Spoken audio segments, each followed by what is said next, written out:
Hi mga ka-admissing! Welcome to my vlog again. So today, samahan niyo po kami bumiyahe papuntang Rizal Nueva Ecija. Yes, travel kami ng province and it's around 4:30 na kami na.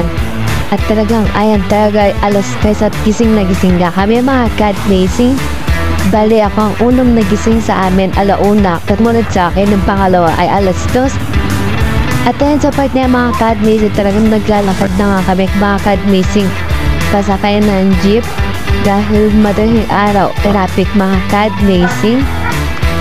At dahil pinas forward na lang ang aking video dito na nga po pala kami sa Trinoma. Yes, madaling araw ay mabilis po ang biyay pagdating ng ganitong oras. Walang traffic mga ka-admissing.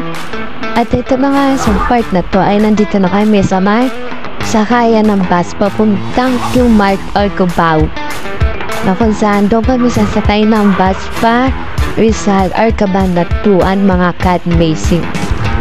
At then naglalakad kami mga ka-admissing. At sa part niyan ay nakasakay na din kami mga ka-admissing. At sa part niyan talaga ako'y nahihilot talaga hindi ko kaya mga ka-admissing kaya medyo kinat ko na lang. At ayun nga mga ka-admissing, dahil mabilis lang din ang biyahe mga ka-admissing, nakababa na kami. Kami naglalakad na dito mga ka-admissing papunta sa Baliwag Trans na bus na nakulay green mga ka-admissing.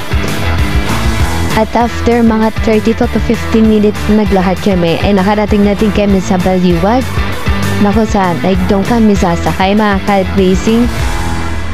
At talagang pagdating namin ay nakasakay na kagad kami dahil paalis na ang bus na sasakyan papuntang Cabanatuan.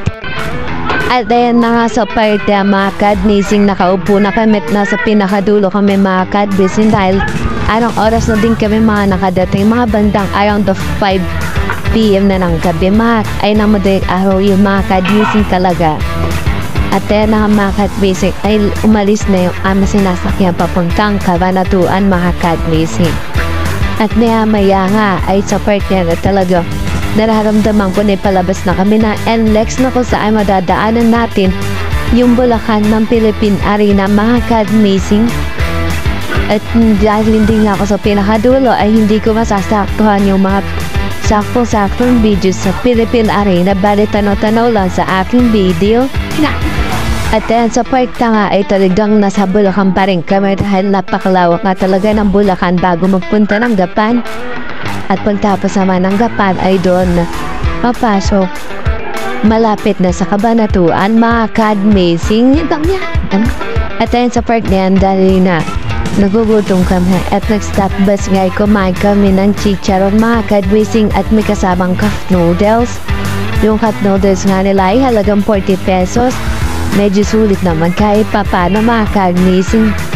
At pagkatapos nga ng 15 minutes or 20 to 15 minutes naglayag ulit ang kami sinasakyan papuntang Cabanatuan mga ka-admissing.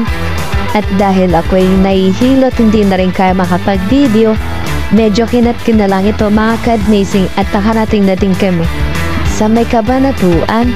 At ito na nga yung jeep na sasakyan namin papuntang Rizal Nueva Ecija mismo. Ito ay bababa kami mismo sa sakto sa palengke. Grabe ang mahanga ng pamasahe, 37 ang student, 39 ang hindi. Bali yung apat ay inhabot kami ng 150 mga ka-admissing. At ayan na nga sa part yan talagang nandito pa rin kami. Pero Cabanatuan City pa rin to mga ka-admissing, wala pa kami sa Rizal Nueva Ecija. At talagang ayan ay talagang araw ng pagtatanim ng palay mga ka-admissing. At dahil sa pagkahat ko ng aking video ay kami ay naligo sa may ilog. Ito yung pinaka-overflow at may lilim dito mga ka-admissing kaya dito kami naligo. Bye bye!